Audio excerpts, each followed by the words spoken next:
সালের 1 নভেম্বর গৌড়বঙ্গ বিশ্ববিদ্যালয়ের উদ্ভিদবিদ্যা বিভাগের অ্যাসিস্ট্যান্ট প্রফেসর হিসেবে নিয়োগ হন সুকান্ত মজুমদার। 2015 সাল পর্যন্ত প্রায় 2 বছর গৌড়বঙ্গ বিশ্ববিদ্যালয়ের অধ্যাপক ছিলেন তিনি। এই সময় গৌড়বঙ্গ বিশ্ববিদ্যালয়ের বহু ছাত্রছাত্রীর উজ্জ্বল ভবিষ্যৎ তৈরির পথ দেখিয়েছিলেন তিনি। এরপর 2019 সালে বালুরঘাট লোকসভা আসন থেকে সাংসদ নির্বাচিত হন বিজেপির। 2024-এর লোকসভা নির্বাচনেও এই আসন থেকেই জয়ী হন তিনি। বিজেপির রাজ্য সভাপতিও ছিলেন তিনি। কিন্তু এবারে রাজ্য এবং কেন্দ্র বিজেপি তার উপর আস্থা এবং ভরসা রেখে শিক্ষা প্রতিমন্ত্রীর দায়িত্ব তুলে দিয়েছেন।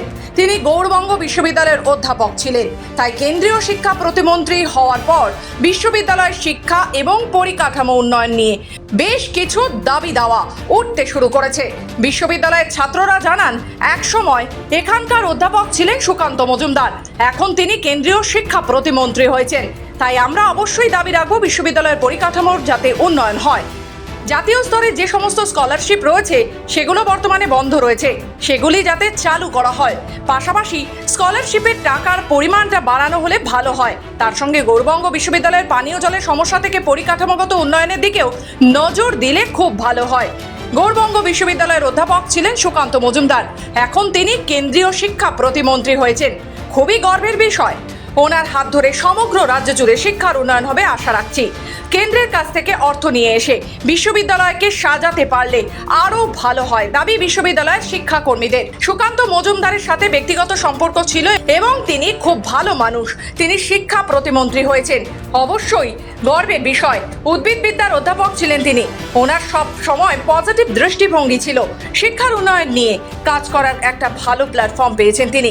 দাবি সুকান্ত মজুমদারের একসময় সহকর্মী তথা গৌড়বঙ্গ বিশ্ববিদ্যালয়ের অধ্যাপক বাপি মিশ্রের। শিক্ষা প্রতিমন্ত্রীর অনেকটাই ধরো লক্ষণ ভাইয়ের মতো। তিনি কতটা উন্নয়ন করবেন সেটা সময় বলবে, দাবি গৌড়বঙ্গ বিশ্ববিদ্যালয়ের গবেষক বিভাগের। দেখুন, ডক্টর সুকান্ত মজুমদার গৌড়বঙ্গ বিশ্ববিদ্যালয়ের বটানি ডিপার্টমেন্টের অধ্যাপক, দীর্ঘদিন অধ্যাপনা করেছেন এবং শিক্ষক হিসাবে উনাকে প্রণাম জানাই, সম্মান করি। শিক্ষা প্রতিমন্ত্রীর বিষয়টা অনেকটাই ধরো ভাই লক্ষণের মতো। রামায়ণে যেভাবে রাম সমস্ত ডিসিশন নিতেন, লক্ষণের কিন্তু সেরকম ভূমিকা থাকতো না। আমরা বর্তমানে যদি কনস্টিটিউশনাল পয়েন্ট অফ ভিউ থেকে দেখি, তো সেখানে গুরুত্বপূর্ণ দপ্তরকে নিয়েই শুধুমাত্র ক্যাবিনেট তৈরি হয়, ক্যাবিনেট তৈরি হয় এখানে, এবং গুরুত্বপূর্ণ ডিসিশনস নেওয়ার ক্ষমতা শুধুমাত্র ক্যাবিনেট মিনিস্টারের, প্রতিমন্ত্রীর কোনো ভূমিকা থাকে না। তো বাংলার দিক থেকে, বাংলা থেকে উনি শিক্ষা প্রতিমন্ত্রী হয়েছেন, সে বিষয়টা বাংলার শিক্ষা ব্যবস্থা তথা গৌড়বঙ্গ বিশ্ববিদ্যালয়ে যে কতটা উন্নয়ন হবে বা কতটা উন্নয়ন হতে পারে সে বিষয়ে কিন্তু একটা সন্দেহ রয়েছে।